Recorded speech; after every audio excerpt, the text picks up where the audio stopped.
परमात्मने नमः। अथ श्रीमद्भगवद्गीता अथ चतुर्थोऽध्यायः ज्ञानकर्मसन्न्यासयोग। श्रीभगवानुवाच इमं विवस्वते योगं प्रोक्तवानहमव्ययं विवस्वान्मनवे प्राह मनुरुक्ष्य कवे ब्रवीत्। एवं परम्परा प्राप्ता मिमं राजर्षयो विदुः सकाले नेह महता योगो नष्टः परन्तप। स एवायं मया तेद्य योगप्रोक्तः पुरातनः भक्तोऽसि मे सखा चेति रहस्यं ह्येतदुत्तमम्। अर्जुन उवाच अपरं भवतो जन्म परं जन्म विवस्वतः कथमेतद्विजानीयं त्वमादौ प्रोक्तवानिति। श्रीभगवानुवाच बहूनि मे व्यतीतानि जन्मनि तावचार्जुन तान्यहं वेद सर्वाणि न त्वं वेत्थत् परं तप। अजोऽपि सन्नव्ययात्मा भूतानामीश्वरोऽपि सन् प्रकृतिं स्वमधिष्ठाय सम्भवाम्यात्ममायया।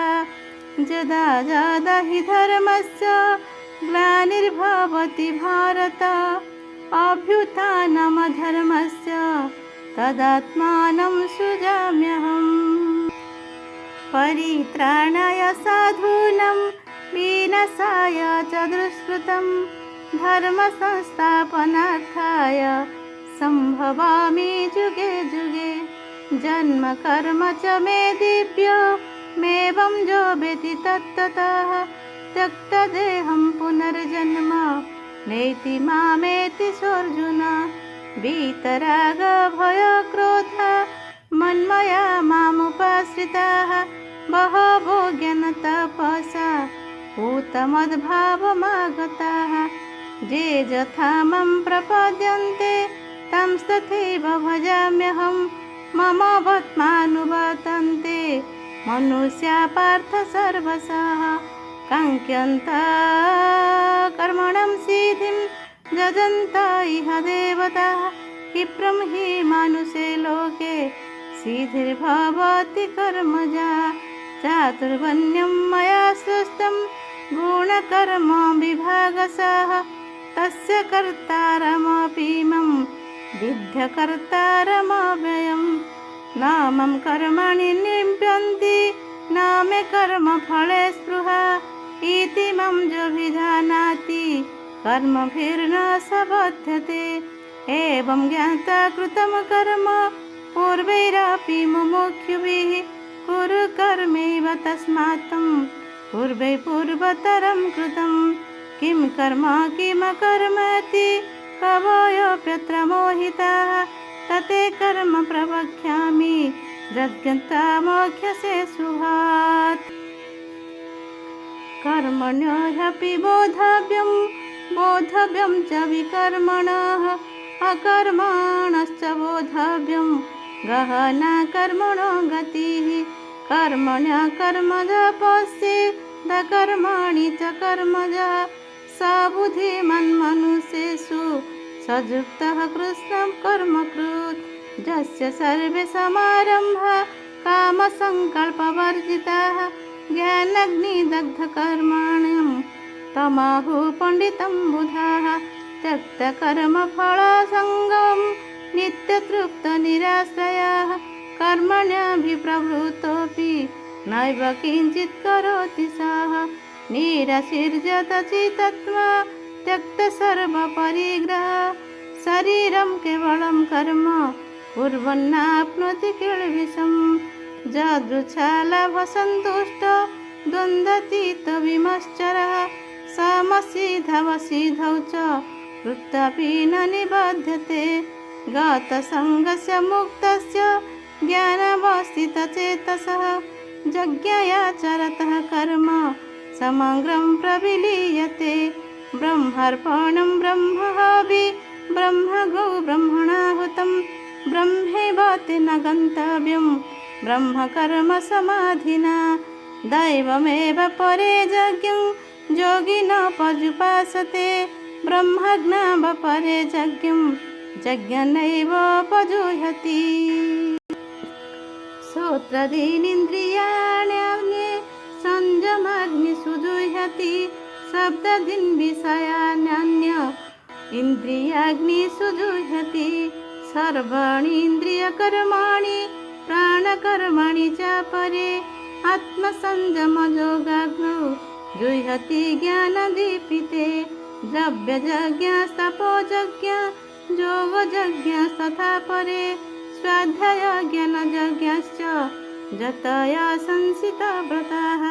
अपाने जुह्यति प्राणं प्राणे पानं तथा परे प्राणपानगतिरुद्ध्वा प्राणायामपरायणाः।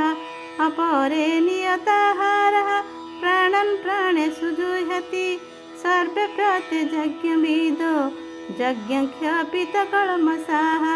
यज्ञशिष्टामृता भोज जन्तिं ब्रह्म सनातनं नायं लोकस्य यज्ञस्य कुतोऽन्यः कुरुषोत्तम। एवं बहुविधा यज्ञा वितता ब्रह्मणो मुखे कर्मजन्विधितं सर्वा नैवं ज्ञात्वा विमोक्ष्यसे। श्रेयं द्रव्यमयज्ञः ज्ञानयज्ञ परन्तप सर्वं कर्मखिलं पार्थ ज्ञाने परिसमाप्यते। तद्विधि प्रणिपातेन परिप्रश्नेन सेवया उपदेक्ष्यन्ति ते ज्ञानं ज्ञानिनस्तत्त्वदर्शिनः। यज्ञन्ता न पुनर्मोहमेवं यस्यसि पाण्डव येन भूतान्यशेषेण रक्ष्यस्यात्मन्यथो मयि।